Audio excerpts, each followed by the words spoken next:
بسم اللہ الرحمن الرحیم اللہم صلی علی محمد وعلی آل محمد کما صلیت علی ابراہیم وعلی آل ابراہیم انک حمید مجید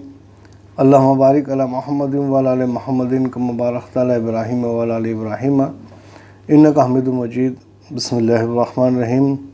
چلیے اللہ کے نبی صلی اللہ علیہ وسلم کے درود شریف کی برکت سے تعلیم بہشت زیور کا آغاز شروع کرتے ہیں، اور اس کے پہلے ہم کچھ کہانیاں سن چکے ہیں جو واقعی حقیقت اللہ کے نبی صلی اللہ علیہ وسلم کے ذریعے ہم تک پہنچی ہے، جس پر ہم کو یقین لانا اور اس کے ذریعے اپنی زندگی کو تبدیل کرنا ہم پر فرض ہے۔ آئے سنتے ہیں، اس میں آج سے شروع کرتے ہیں عقیدوں کا بیان کہ ہمارا عقیدہ کیا ہونا چاہیے اور اس پر ہمارا یقین مضبوط ہونا چاہیے۔ اللہ ہم کو عمل کرنے کی توفیق عطا فرمائے۔ بسم اللہ الرحمن الرحیم۔ عقیدہ نمبر 1، پہلا عقیدہ ہمارا کیا ہونا چاہیے کہ تمام عالم یعنی پوری سرشٹی جو ہے پہلے بالکل ناپید تھی، پیدا نہیں تھی، پھر اللہ تعالیٰ نے پیدا کرنے سے موجود ہوا، کہ پوری عالم جو ہے اللہ نے پیدا کیا ہے۔ دوسرا، اللہ ایک ہے، وہ کسی کا محتاج نہیں، نہ اس نے کسی کو جانا نہ کسی نے اسے جانا، نہ وہ کسی سے جانا گیا، نہ کوئی اس کی بیوی ہے اور نہ کوئی اس کے مقابلے کا نہیں۔ عقیدہ 3، وہ ہمیشہ سے ہیں اور ہمیشہ رہے گا، کوئی چیز اس کے جیسی نہیں، وہ سب سے نرالا ہے۔ عقیدہ 5، وہ زندہ ہے، ہر چیز پر اس کو قدرت ہے، کوئی چیز اس کے علم سے باہر نہیں، گیان سے باہر نہیں، وہ سب کچھ دیکھتا ہے، سنتا ہے، کلام فرماتا ہے۔ اس کا کلام یعنی بولنا ہم لوگوں کے کلام کو طرح نہیں ہے، اس کے طرح ہم جیسا نہیں ہے۔ جو چاہے کرتا ہے، کوئی ان کو روک ٹوک کرنے والا نہیں، وہی پوجنے کے قابل ہے، اس کا کوئی ساجی نہیں۔ اپنے بندوں پر مہربان ہے، بادشاہ ہے، سب عیبوں سے پاک ہے، وہی اپنے بندوں پر سب آفتوں سے بچاتا ہے، وہ عزت والا ہے، بڑائی والا ہے، ساری چیزوں کا پیدا کرنے والا ہے، اس کا کوئی پیدا کرنے والا نہیں،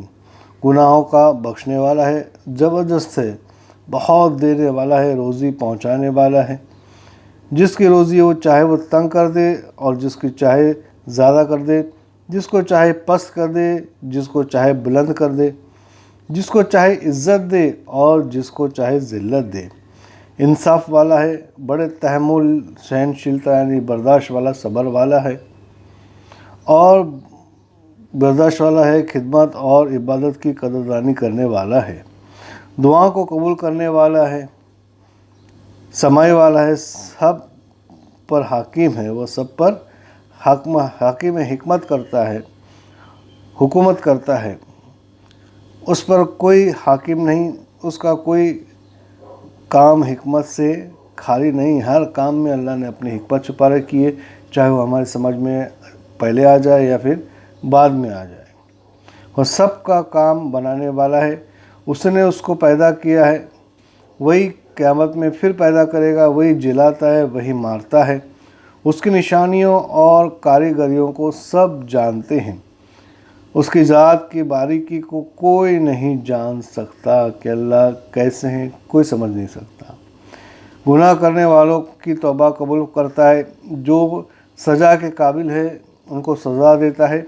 وہی ہدایت کرتا ہے، دنیا میں جو کچھ ہوتا ہے اسی کے حکم سے ہوتا ہے، بنا اس کے حکم کے پتا تک نہیں ہل سکتا، پیڑ کے پتے کو بھی حکم نہیں ہے کہ بغیر اللہ کی اجازت سے وہ ہل سکے،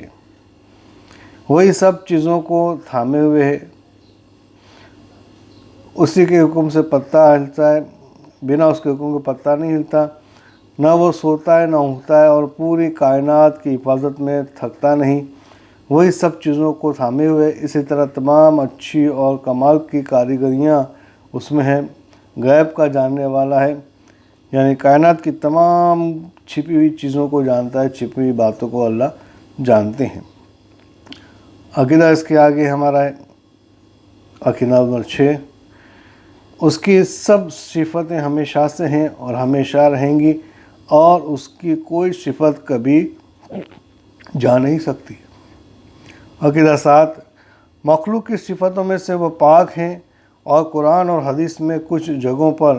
جو ایسی باتوں کی خبر دی گئی ہے تو ان کا مطلب اللہ کے حوالے کریں کہ وہی اس کی حقیقت جانتا ہے اور وہ بے خود قرید کیے اس طرح ایمان لاتے ہیں اور یقین کرتے ہیں کہ جو کچھ اس کا مطلب ہے وہ ٹھیک اور برحق ہے اور یہی بات بہتر ہے، یا اس کے کچھ مناسب مطلب لگانے جس سے وہ سمجھ میں آ جائے۔ عقیدہ 8۔ کائنات میں جو کچھ بھلا برا ہوتا ہے سب کو اللہ تعالیٰ اس کے ہونے سے پہلے ہمیشہ سے جانتا ہے اور اپنے جاننے کے لحاظ سے اس کو پیدا کرتا ہے۔ تقدیر اسی کا نام ہے، اور بری چیزوں کو پیدا کرنے میں بہت سے بھید ہیں جن کو ہر ایک نہیں جان سکتا۔ عقیدہ 9۔ بندوں کو اللہ تعالیٰ نے سمجھ اور ارادہ دیا ہے، یعنی ہم سب کو اللہ نے سمجھ بھی دی ہے اور ارادہ کرنے کی طاقت بھی دی ہے، جس سے وہ ثواب اور عذاب کے کام اپنے من سے کرتے ہیں، مگر بندوں کو کسی کام کے پیدا کرنے کی طاقت نہیں دی ہے۔ ارادہ تو ہم کر سکتے ہیں مگر کوئی چیز پیدا کرنے کی طاقت ہمارے اندر نہیں ہے، اس لیے اللہ نے جو سمجھ دی ہے اس سے ہم سمجھ سکتے ہیں کہ ثواب کے کام کون سے ہیں اور گناہ کے کام کون سے ہیں۔ ثواب کے کام کے لیے ہم آگے بڑھ سکتے ہیں، کر سکتے ہیں، مگر گناہ کے کام سے ہم بچ بھی سکتے ہیں، اپنے آپ کو عذاب سے، اللہ کے عذاب سے بچا بھی سکتے ہیں۔ گناہ کے کام کے اللہ تعالیٰ ناراض اور ثواب کے کام سے خوش ہوتے ہیں۔ عقیدہ 10۔ اللہ تعالیٰ نے بندوں کو ایسے کام کا حکم دیا جو بندوں میں سے نہ ہو سکے۔ اللہ نے ایسے کام کے حکم نہیں دیا کہ بندے نہ کر سکے، اللہ نے وہی حکم دیا ہے جو بندے کر سکتے ہیں۔ آئیے عقیدہ 11 دیکھتے ہیں۔ کوئی چیز خدا کے ذمے ضروری نہیں ہے اور جو کچھ مہربانی کرے اس کا فضل ہے، اور وہ جو کچھ اللہ مہربانی کرے اپنے اللہ کا ہم پر فضل ہے، انعام ہے، رحمت ہے۔ عقیدہ 12۔ بہت سے پیغمبر اللہ تعالیٰ کے بھیجے ہوئے بندوں کو سیدھی راہ بتلانے آئے اور وہ سب گناہوں سے پاک ہیں۔ گنتی ان کی پوری طرح اللہ ہی کو معلوم ہے کہ کتنے پیغمبر بھیجے اللہ نے۔ ان کی سچائی بتلانے کو اللہ تعالیٰ نے ان کے ہاتھوں سے ایسی نئی مشکل باتیں ظاہر کی جو اور لوگ نہیں کر سکتے۔ ایسی باتوں کو معجزہ کہتے ہیں۔ ان میں سب سے پہلے آدم علیہ السلام تھے اور سب کے بعد حضرت محمد صلی اللہ علیہ وسلم ہیں اور باقی بیچ میں ہوئے ہیں۔ ان میں سے سب کچھ بہت مشہور ہیں، جیسے حضرت نوح علیہ السلام، ابراہیم علیہ السلام، اسحاق علیہ السلام، اسماعیل علیہ السلام، یعقوب علیہ السلام، یوسف علیہ السلام، داؤد علیہ السلام، سلیمان علیہ السلام، ایوب علیہ السلام، موسیٰ علیہ السلام، ہارون علیہ السلام، زکریا علیہ السلام، یحییٰ علیہ السلام، عیسیٰ علیہ السلام، الیاس علیہ السلام،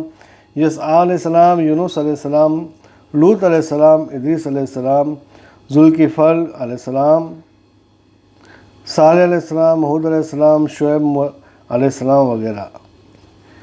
اصل حقیقت تو اللہ کے جانتے ہیں، کتنی گنتی ہیں، کتنے آئے ہیں، کون سے تھے، سب اللہ جانتے ہیں، مگر یہ سب